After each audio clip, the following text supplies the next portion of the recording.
Assalamualaikum warahmatullahi wabarakatuh. Perkenalkan, nama saya Angga Pratama dengan NIM 2011-0200-M4. Baik, saya akan menjelaskan atau mereview pembelajaran selama satu semester ini. Yang saya dapat dari pembelajaran satu semester ini yaitu tentang Khulafaur Rasyidin, Umayyah, dan Abbasiyah. Baik, langsung saja tentang Khulafaur Rasyidin. Mengenal Khulafaur Rasyidin di masa kepemimpinannya. Membahas tentang sejarah kerajaan Islam ini yang dibawa oleh Nabi Muhammad SAW pada masa awal tidak bisa lepas dari salah satu perjuangan para pemimpinnya. Islam ini di era perjuangan, pemimpin Islam di era ini setelahnya, atau yang lebih mansurnya lagi dengan sebutan Khulafaur Rasyidin. Pada masa ini merupakan masa paling cerdas atau cemerlang dalam sejarah kaum muslimin setelah masa Rasulullah. Para Khulafaur Rasyidin ini juga merupakan pemegang estafet kepemimpinannya Islam untuk melanjutkan perjuangan Rasulullah. Oleh karena itu tidak terlepas dari etis jika membahas masa keemasan Islam di masa awal, namun tidak menyinggung pemimpin kaum muslimin pada masa itu. Adapun tokoh-tokoh pimpinan kaum muslimin yang memiliki gelar Khulafaur Rasyidin ini adalah Sayyidina Abu Bakar, Umar bin Khattab, Utsman bin Affan, Ali bin Abi Thalib, Hasan bin Ali, dan Umar bin Abdul Aziz. Sebagaimana yang dijelaskan oleh Syekh Nabawi Banten dalam kitabnya.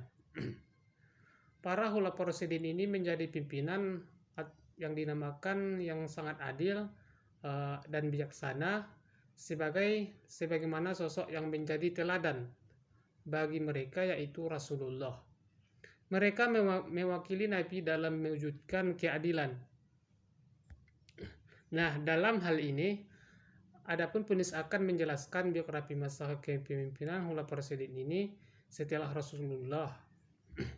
1. Abu Bakar As-Siddiq. Setelah Rasulullah wafat, sahabat Abu Bakar ini yang sekaligus mertuanya ditunjuk oleh para sahabat sebagai pengganti untuk memegang kendali umat Islam, sekaligus melanjutkan estafet kepemimpinan menantunya itu. Terus yang kedua yaitu Umar bin Khattab. Setelah sahabat Abu Bakar wafat, Sayyidina Umar merupakan salah satunya sahabat yang dipilih untuk melanjutkan perjuangan sahabatnya. Dekatnya itu, sikapnya yang tegas dalam berdakwah dan bijaksana dalam menyebarkan agama Islam menjadi salah satu alasan dibalik terpilihnya Umar untuk menjadikan pimpinan kaum muslimin. Umar bin Khattab ini juga merupakan Khulafaur Rasyidin kedua setelah sahabat Abu Bakar.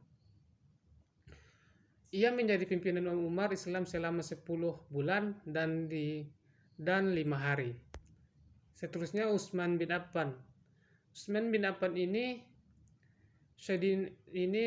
merupakan pimpinan dari umat Islam ketiga dalam sejarah Khulafaur Rasyidin setelah masa kepemimpinan Sayyidina Umar. Ia memimpin muslimin dengan tempo yang tidak sedikit, yaitu selama 12 tahun kurang 12 hari.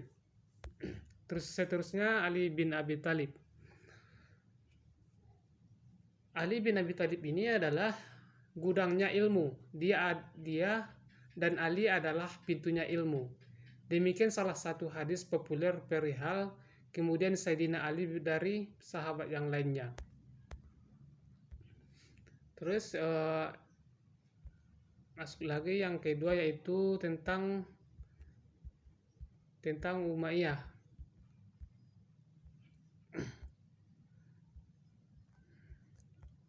Umayyah.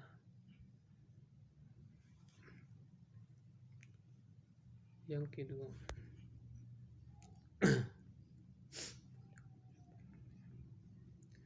kedua, yaitu tentang Bani Umayyah.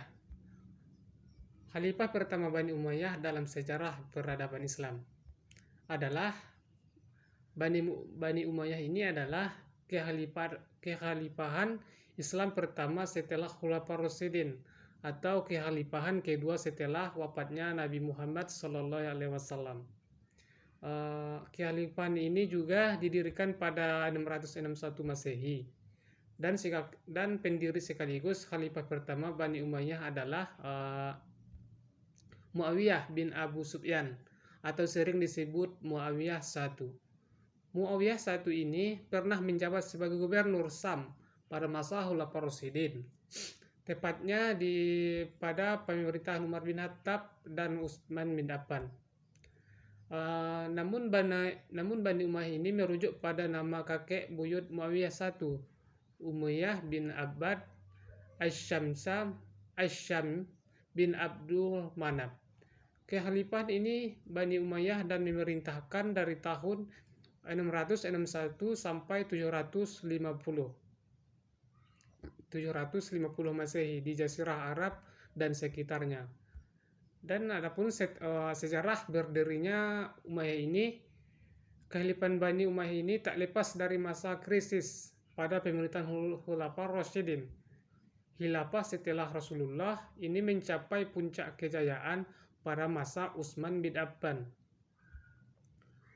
dan mengalami kemunduran pada masa Ali bin Abi Thalib. Terlebih dahulu ia wafat dalam serangan balas dendam atau konflik dari kebijakan Utsman bin Affan pada periode kedua ini. Setelah Ali bin Abi Thalib wafat, estafet kekhalifahan Islam digantikan oleh putranya, yang saya tahu yaitu Hasan Ali bin Abi Thalib. Namun pada tahun 661 Masehi ini Hasan diundur dari kekhalifahan. Hal ini menyebabkan kekhalifahan kaum muslimin dipegang oleh Muawiyah, memindahkan ibu kota kerajaan dari Madinah ke kota Damaskus di Sam. Khalifah pertama Bani Umayyah ini adalah menerapkan sistem perundang-undangan bersifat kekeluargaan. Kerajaan Islam ini dipimpin oleh kekhalifahan. Khalifah pertama Bani Umayyah adalah Muawiyah, dan khalifah terakhir adalah Marwan bin Muhammad. Muawiyah merupakan putra dari Abu Sufyan dan Hindun binti Utbah. Ia lahir di Hibmina tepat pada 15 tahun sebelum hijrah. Dan pendiri Bani Umayyah ini merupakan salah satu seorang penulis wahyu Rasulullah. Ia juga terlibat dalam peperangan melawan orang-orang murtad bersama saudara dan ayahnya. Muawiyah wafat pada tahun 60 Hijriah. Kaum muslimin pada waktunya itu membiat putra Muawiyah yang bernama Yazid untuk menjadi pengganti Muawiyah. Yazid bin Muawiyah ini adalah seseorang yang wara dan zuhud. Ia memilih untuk undur diri dari kekhalifahan Bani Umayyah yang didirikan oleh ayahnya. Baik, yang bagian ketiga lagi yaitu tentang tentang Umayyah, tentang Bani Abbasiyah.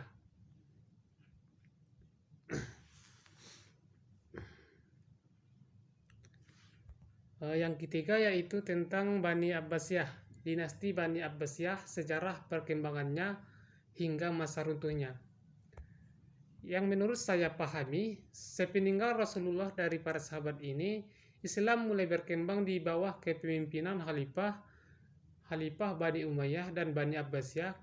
Kedua khalifah ini berperan penting dalam peradaban Islam sampai saat ini.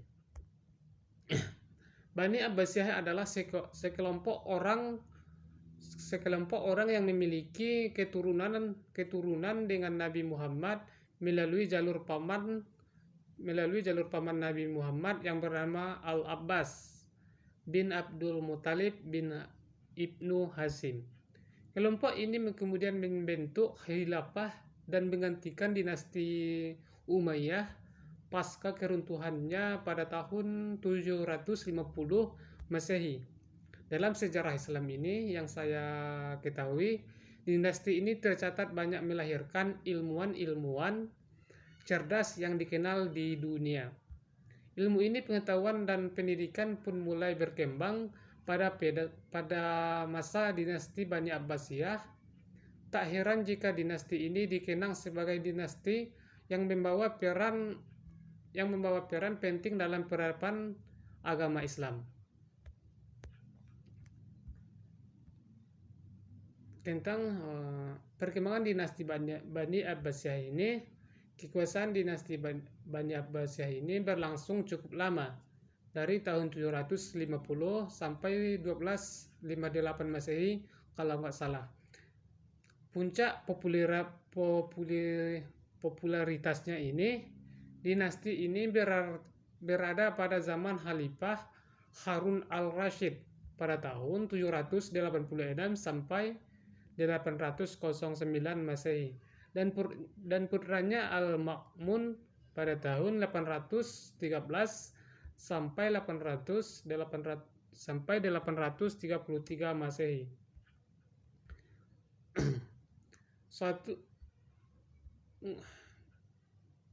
Perkembangan dan kemajuan karya sejarawan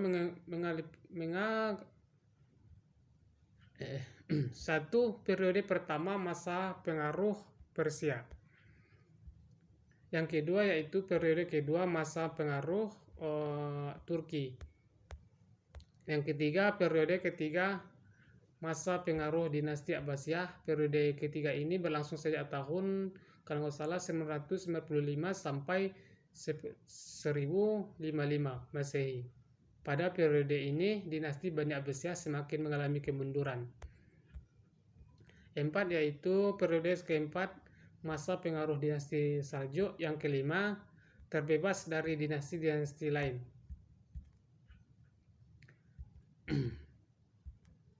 Pada periode kelima ini merupakan akhir dari kekuasaan dinasti Bani Abbasiyah.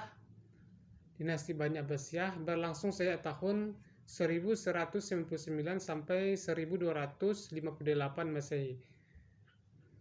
Di periode kelima ini akhirnya dinasti Bani Abbasiyah terbebas dari pengaruh dinasti lainnya. Meskipun begitu, dinasti terus mengalami kemunduran atau perluasan wilayah yang terhenti dan kondisi politik yang semakin kacau memperparah kemunduran dinasti Bani Abbasiyah. Baik, hanya itu yang saya dapat pahami. Apabila ada salah kata, saya mohon maaf. Saya akhiri dengan Assalamualaikum warahmatullahi wabarakatuh.